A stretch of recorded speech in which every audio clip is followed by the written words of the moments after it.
Dan satu lagi, ini sebenarnya baru ya. Ini Pataka Dwijanaga, dimana dulu waktu penobatan Raja Majapahit pertama, beliau adalah memasangkan merah putih di Pataka Dwijanaga ini. Yang Majapahit dulu punya 10 Pataka, salah satunya ini Dwijanaga, ada yang di belakang itu yang Baruna, dan sebenarnya ada 10 yang mungkin kita bisa lihat koleksi itu ada di Amerika ya, di Metropolitan Museum itu. Ini Dwijanaga itu, dan ini bagi saya sakral ya, karena saya simpan di tempat saya yang tersendiri. Ganesha ini batunya baru sih, ini produksi baru, cuman saya bikin finishingnya kayak model-model lama gitu ya.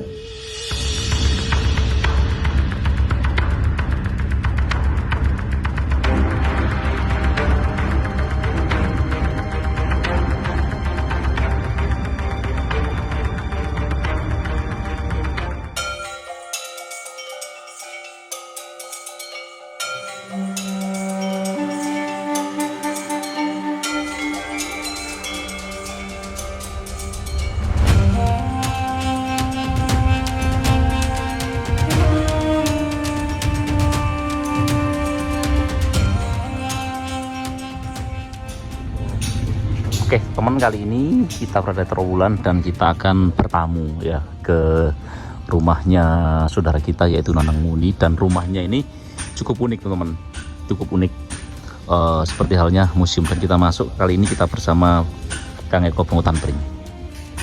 Nah, oke, dan kita akan coba masuk ke dalam. Assalamualaikum. Rahayu. Waalaikumsalam. Rahayu, weh, selamat datang. Mungkin pemirsa di rumah mengenal dengan sosok yang lama. paling tampan ini. Monggo, mari masuk. Kang Muni. Ya. Alhamdulillah kita bisa sambal. Ya. Silakan. Ngomong dari mana nih teman-teman ini kok? Wah, dari Mojokerto ini tadi. Tetangga. Di sana. Oh iya. Gimana kabarnya Kang Muni? Kabarnya syukur alhamdulillah baik. Mungkin boleh memperkenalkan secara personal kepada pemirsa. Iya. Monggo Kang. Nama saya Nanang Muni. Saya dari Trowulan. Sebenarnya penggiat di kebudayaan juga kesenian. Tiap hari saya sibuk bikin arca, patung, juga lukisan, juga beberapa event kebudayaan juga. Kebetulan saat ini kita lagi konsen untuk 731 tahunnya Majapahit. Kang, ini kan sudah banyak sekali koleksi milengan ya. Untuk merintis dari awal nih, dari tahun berapa kira-kira? Saya mulai ngerintis ini sebenarnya tahun 95. Itu pun nggak maksimal ya. Saya mulai konsen itu tahun 2000. Jadi udah 24 tahun ya. Tahun 2000 itu ada ketertarikan saya tentang arca, tentang Majapahit. Ini full untuk konsentrasi itu tahun 2000-an. Ada kendala nggak? Kayak kemarin kan ada COVID tuh. COVID ngefek banget karena maaf juga sih, pasar kita kan Eropa, Amerika, Asia jarang sih, sama Australia. Dan adanya COVID kemarin udah berhenti total karena bayar kita dari luar semua. Bali pun juga kita lagi berhenti, otomatis jalur perdagangan dari apa yang saya produksi ini terhenti total selama 2 tahun gitu. Dan pemirsa sepertinya sangat penasaran sekali melihat beberapa item dari koleksi Kang Muni. Ya, koleksi yang ada di Gulo Klopo Galeri Trowulan. Namanya Galeri Gulo Klopo Galeri. Kenapa Gulo Klopo? Gulo itu merah, Klopo itu putih. Sebenarnya jadi itu kan benderanya Majapahit dulu, merah dan putih. Itu sebenarnya, jadi saya ambil Gulo Klopo Art Gallery, itu terinspirasi dari Majapahit juga. Gitu. Oke. Monggo kalau mau lihat-lihat koleksinya, mungkin ada yang perlu dijelaskan, siap. Ayo kita lihat-lihat teman-teman. Nah, seperti ini ya. Saking banyaknya sehingga ada sampai gak muat ini. Ya, muat. Ada ini hanya sebagian Mas ya. Jadi ada di timur ini ada workshop saya yang mungkin jumlahnya sudah ratusan juga barang, karena saya tiap hari produksi terus. tiap hari saya bikin terus karena kerja tetap harus jalan. Jadi saya tetap produktif walaupun COVID, walaupun 2 tahun kemarin, tapi saya tetap produksi. Nanti bisa lah kita main-main lihat di workshop sana gimana proses pembikinan arca itu yang ada di Trawulan ini. Monggo. Kang, ini mungkin Akang sendiri nih yang harus memulai nih kan. Ya. Kira-kira yang mana dulu yang Ini Linggayoni. Linggayoni teman-teman. Ya, Linggayoni. Ini Linggayoni ini sebenarnya banyak di Majapahit ya sebagai sarana ibadah untuk pemujaan kasayuan, siwa, dan tentunya ada yang heksagonal, ada yang segi 4. Jadi di belakangnya ada Agastya. Dan kebetulan di sini lukisan sama patung saya nyambung ya, karena lukisan saya ngambil tema tentang Majapahit, lebih dominan tentang Majapahit atau mungkin tentang kultur budaya Indonesia. Jadi Dan lukisan tersebut dari Kang Muni sendiri yang membuat? Ya, kebetulan basic saya dulu adalah pelukis. Awalnya dulu pelukis, saya dari Malang. Saya masuk Trawulan 95, di situ saya mulai mendalami tentang arca, baik itu tentang arca batu juga arca terakota. Luar biasa. Ya. Kang ini kalau tidak salah Bajang Ratu kah? Bukan. Ini sebenarnya gambaran candi yang ada di Blitar. Ya itu candi pala ya yang ada di Blitar itu. Cuman saya bikin lukisan itu modelnya dari aliran ekspresionis. Jadi Lebih abstrak begitu. iya, semi gitu. Semi abstrak. Kang, koleksi panjenengan dari sekian banyak ini yang paling mahal mana berarti? Kalau paling mahal ya, ini patung apa lukisan ya? Patung dulu deh. Kalau patung ini permisi ya. Nah ini ada Ganesha. Ganesha ini batunya baru sih, ini produksi baru. Cuman saya bikin finishingnya kayak model-model lama gitu ya. Harga sih saya pikir relatif ya, mahal dan murah itu satu dari penikmat sendiri, kedua dari tingkatan daya beli konsumen ini. Jadi patung ini saya bandrol harga sekitar 25. Membutuhkan berapa hari kan? Kira-kira? Proses produksi 1,5 bulan itu belum finishing. Dengan Untuk finishing berapa orang yang bekerja? ini kebetulan bikin saya sendiri. Ini produksi saya sendiri, ya kan. Jadi saya bikin dari awal bikinnya sampai selesai sampai finishing. Untuk pewarnaan seperti ini, menemukan efek-efek tua seperti ini yang agak ribet dan begitu agak lama ya. Ini kan ya Kira ini untuk beratnya ini berapa ini kira-kira? sekitar 1,5 kintal. 1 kintal setengah. Ya. 150 kilo. Iya. Jadi banyak mungkin pemirsa bisa menyaksikan barang-barang yang di sini kayaknya kelihatan tua, kelihatan lama. Itu sebenarnya memang saya kondisikan seperti itu. Saya kondisikan seperti itu karena satu, tempat ini juga merupakan satu tempat edukasi untuk teman-teman yang mungkin ada yang sekolah. Kenapa saya bikin tempat seperti ini? Saya kasih tata-tata seperti ini. Kita lihat yang sebelah sini. Ini adalah patung dari Raja Majapahit pertama, yaitu Dyah Wijaya atau lebih familiar disebut Harihara. Ini. Jadi mungkin kalau teman-teman ke Trawulan dan sebagainya bisa menjelaskan ini siapa sih Raja Majapahit pertama. Nah, dia adalah menantu dari Kertanegara, juga suami dari Dyah Gayatri. Ini patungnya beliau yang sekarang ada di Museum Nasional. Dulu ditemukan di Candi Simping Blitar karena Candi Simping adalah lokasi pendarmaan beliau. Dan saya bikin replikanya seperti ini. Ini Harihara. Nah, ini anaknya beliau, Ratu ketiga Majapahit, yaitu Tribuana Tunggadewi. Ini saya bikin kasih registrasi ini kan untuk edukasi. Mungkin orang bicara Majapahit, ini patungnya raja pertama mana, raja ketiga mana, keempat dan sebagainya. Kebetulan di tempat saya ini ada media untuk edukasi seperti itu. Jadi bukan hanya tempat untuk pajangan aja, tapi kita juga bisa belajar lah di sini. Sekecil apapun, tiap hari kita dapat masukan untuk nutrisi otak. Karena bicara Majapahit luas banget, mas. Luas banget dan hebat banget. Kang, ini lukisan ini ya. Ya. Ini mengingatkan saya di Gunung Arjuna. Oh, Gunung Arjuna. Yang dengan sepilar. Oh, sepilar yang di atas itu puncak sepilar itu ya. Nah. Ya, di atasnya Jugo, di atasnya waduk podok kursi. Betul. Iya. Jadi apakah Kang Muni imajinasi jenengan waktu melukis desain di depan kamera ini.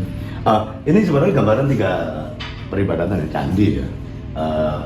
Kenapa di sini kasih air? Karena di saat kita ibadah, pikiran kita harus dingin. Ini pakai dasar air ya, kayaknya dia ada bangunan di atas air. Karena di saat kita menghadap Sang Pencipta, istilahnya bakti pada Pencipta ini, kita harus dingin, nggak boleh emosi, nggak boleh ada amarah, nggak boleh ada nafsu. Kenapa saya gambarkan air? Ini. Dan di sini ada matahari di atasnya. Karena matahari merupakan sumber cahaya di dalam dunia ini. Karena tanpa cahaya kita nggak akan tahu apapun. Cahaya itu adalah penerang. Kenapa saya gambarkan di sini? Kalau mungkin di Jawa namanya Bathara Surya. Ini di atas selalu ada di saat kita pakai unsur air. Ini ada penerangan dari atas yang bikin tidak gelap, bikin kita tidak nyasar. Itu sebenarnya filosofis di sini. Kang jenengan kan sudah beberapa puluh tahun menggeluti yang seni pahat, Ya. baik itu di batu ataupun di kayu begitu Kang ya. Kalau kayu enggak, saya cuma konsentrasi lebih banyak dominan di batu. Begitu.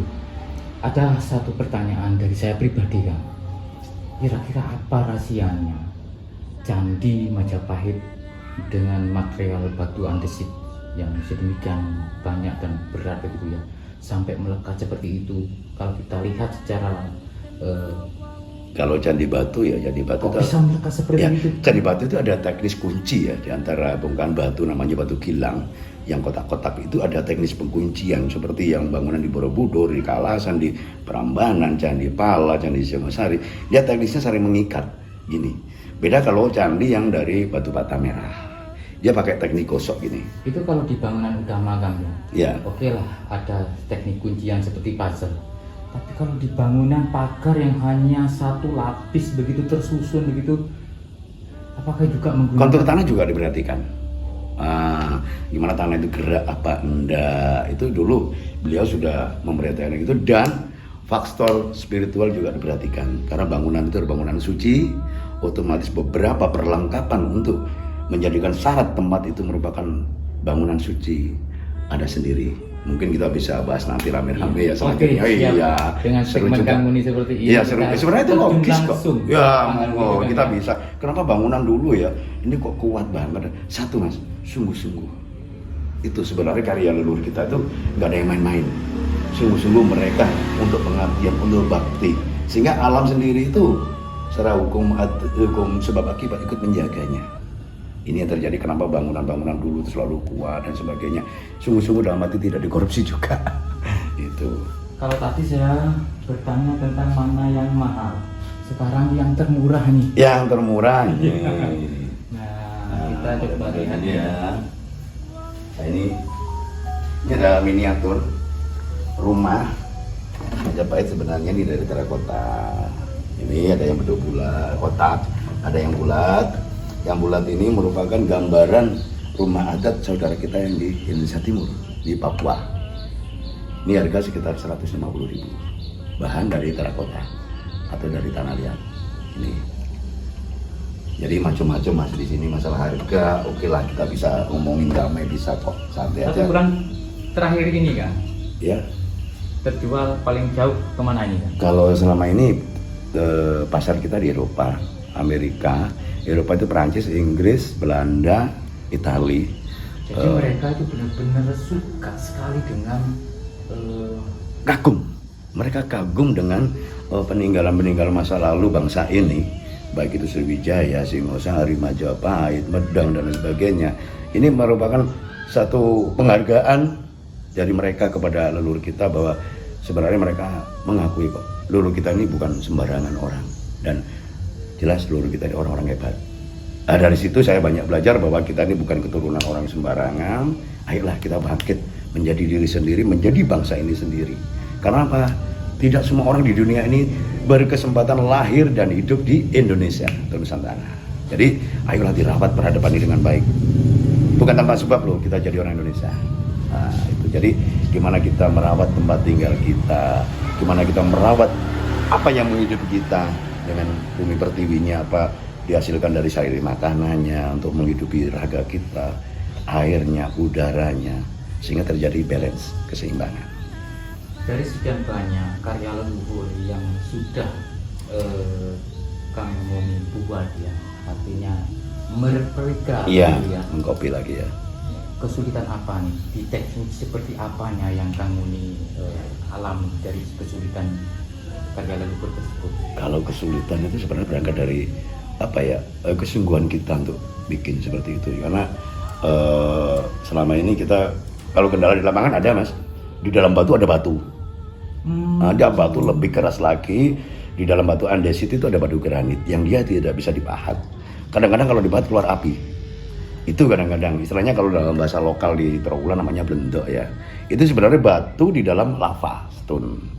Jadi salah. Atau mungkin kan di sini kan? Ya ada contohnya ini karena batu-batu mata batunya itu udah saya lepas semua.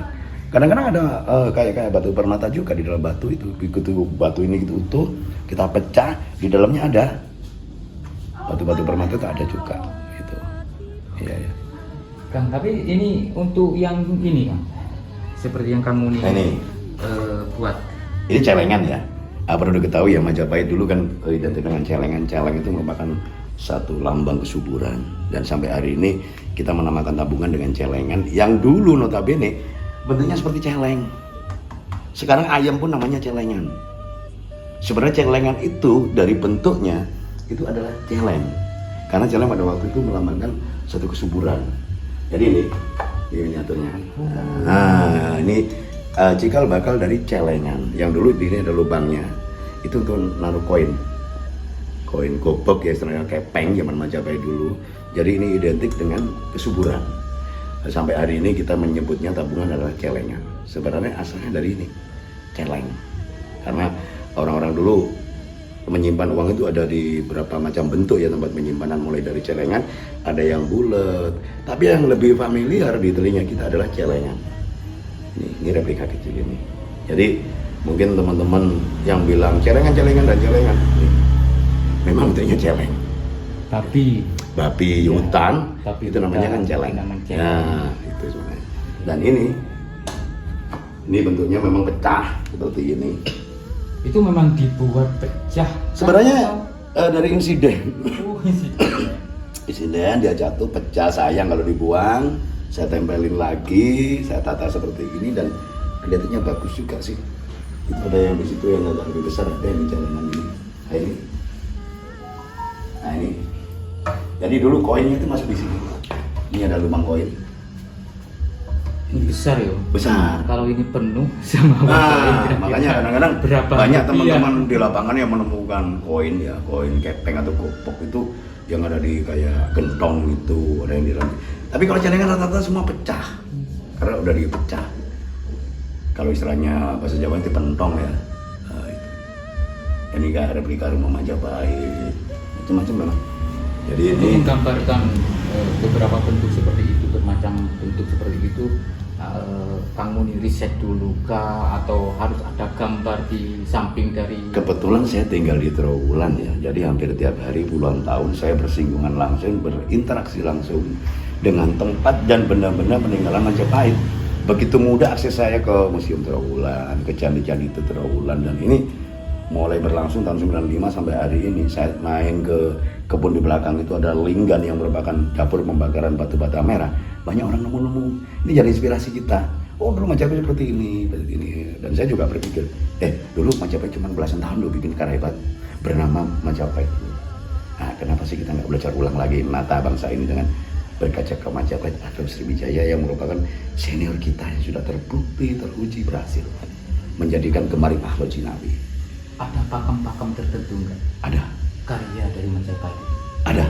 Apa salah satu itu? Kayak candi ya. Candi itu dengan konsepnya Siwa Buddha mungkin beda dengan daerah-daerah lain, dan didominasi di Trawulan ini adalah candi dari bata merah. Itu. Jadi coraknya itu ada model kesayuan juga kabudan. Ini yang menjadi ciri khas. Kalau Borobudur jelas kabudan kan. Salah satu contoh Kang.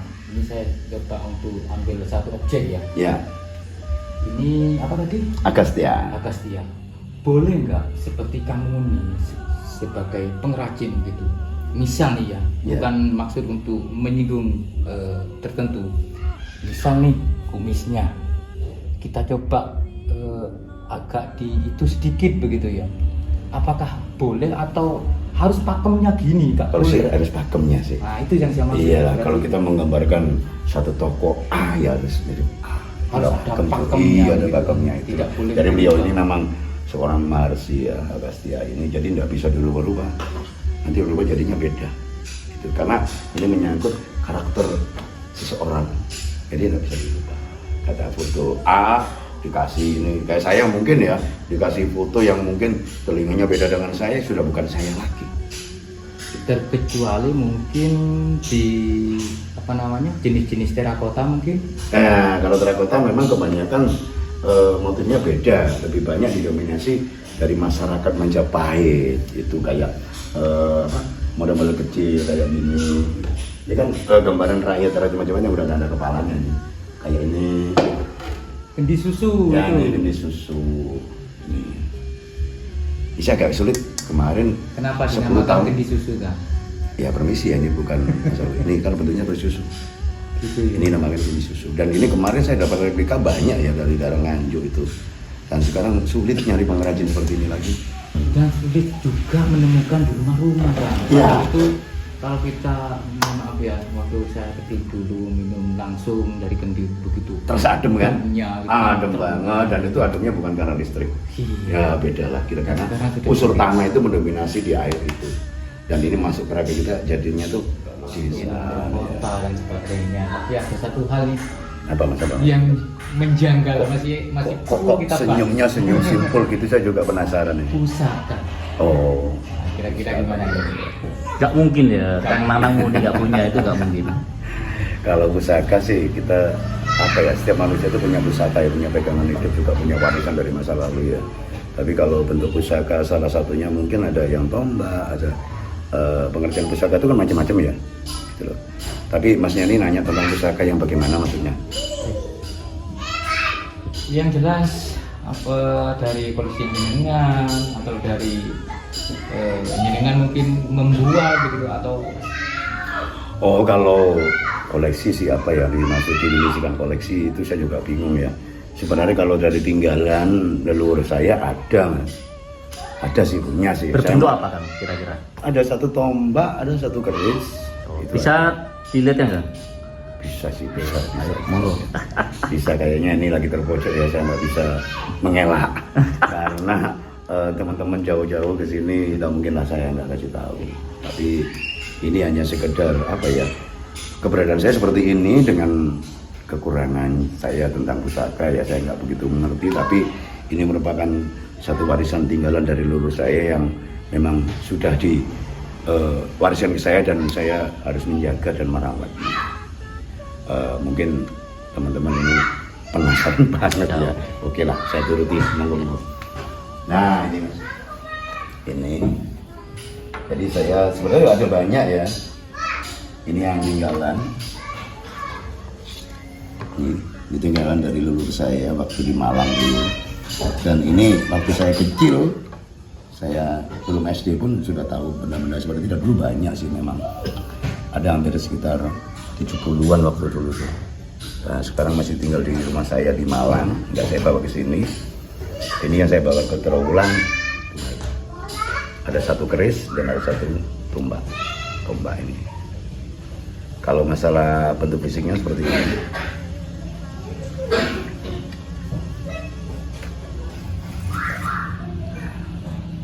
Tua banget sih. namanya apa? Nah ini, saya belum pernah menjawab ya sampai hari ini. Cuman saya cuma ngasih tahu ini tinggalan dari leluhur saya waktu di Malang dulu. Kalau masalah reviewnya nanti aja dulu lah. Dan satu yang ini.